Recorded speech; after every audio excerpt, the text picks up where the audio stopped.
Hello and welcome to another Consulting Room Pause for Thought. This time we're talking about the circle of concern. Now, as a business owner, there are lots of things that concern us. There are lots of things that take our time, our energy, our thoughts, our mental powers.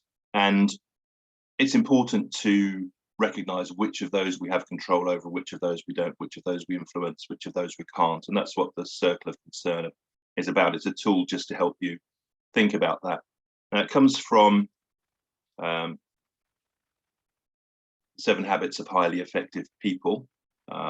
If you haven't read it, highly recommend it. Fantastic book by Stephen Covey. And the first habit is be proactive. And that's rule number 1, really, for business owners. An entrepreneur actually comes from the word entreprendre, which is French for undertake, to do stuff. The definition of an entrepreneur is somebody who does things rather than just thinks about things. So being proactive is almost the first rule of being an entrepreneur, of running a business, that you need to get on and do stuff and not just think about them. And with lots of concerns, it can be tempting to spend a lot of time worrying, a lot of time thinking, and getting on and being proactive is this. And the circle of concern is one way to think about the things that are taking up your mental energy. So what you might do, pause the video at this point and make a list of the things that are concerning you this week, the things that are taking your time, taking your mental energy, and the things that you really need to do something about.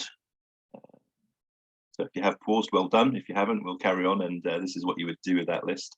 So ultimately, they fall into 2 basic categories: things that you are concerned about and things that you're not concerned about. Now, your list will be of things that you are concerned about, things that are affecting you, your team, your business, your customers, and there's lots of things going on. But the circle of concern, the circle of influence, is about categorizing those things effectively. So once you've got the things that you're worried about, the things that are taking up your time, which of those do you have direct control over? Which of those can you actually do something about, because it's about your attitude, or it's about what you can do, or about something that is absolutely within your control? So which of those in that list are directly in your control? And that should be your main focus, the things that you can actually do something about. The second circle then is things that you can influence. So things you may not directly be in control of, but you have some influence over.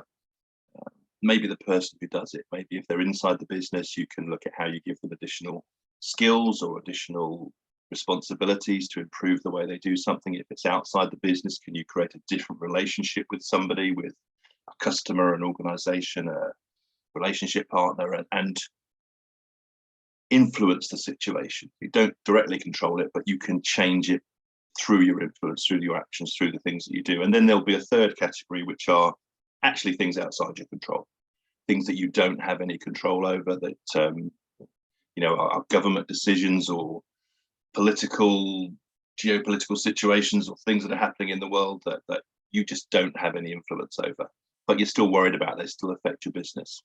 But the important thing is they affect your business, but you can't do anything about that thing. Can you do something about the way you react to it, the way your business adapts? So those things sit within inside either the influence or the concern circles. So now you've got 3 categories: things that you directly can do something about, things that you can influence, and things you can actually do nothing about. So what we want to do is not spend time and energy worrying about the things we've got no control over, that we can't do anything about. Directly take action on the things we can control, and increase our circle of influence, if you like, of the things that we can influence and can start to make happen differently. So that's the idea of the circle of concern, the circle of influence. And it can be a useful tool to use with your team as well, if you get them to put down things that happen in the business, things they're concerned about, things that are taking up their time, or barriers to them doing their job effectively. And then maybe on a whiteboard or a flip chart, put them on post-it notes, and then put them inside this circle and see which you can move into that circle of control that they can actually take some action about, which are in the circle of influence that they can do something about to influence, and which are outside our influence. And let's stop spending time worrying about things we can do nothing about. So it's captured in what's known as the Serenity Prayer, but I prefer to call it the Business Owner's Prayer, which says, God, grant me the serenity to accept the things I cannot change, the courage to change the things I can, and the wisdom to know the difference. And that circle of concern is about knowing the difference between problems that you can do something about, challenges that you can influence, and things that are outside your control, which shouldn't take your mental energy. So that's the circle of concern, circle of influence from Stephen Covey's 7 Habits of Highly Effective People. So I hope that's a useful tool for thinking about what your priorities are and where you should be focusing your energy this week.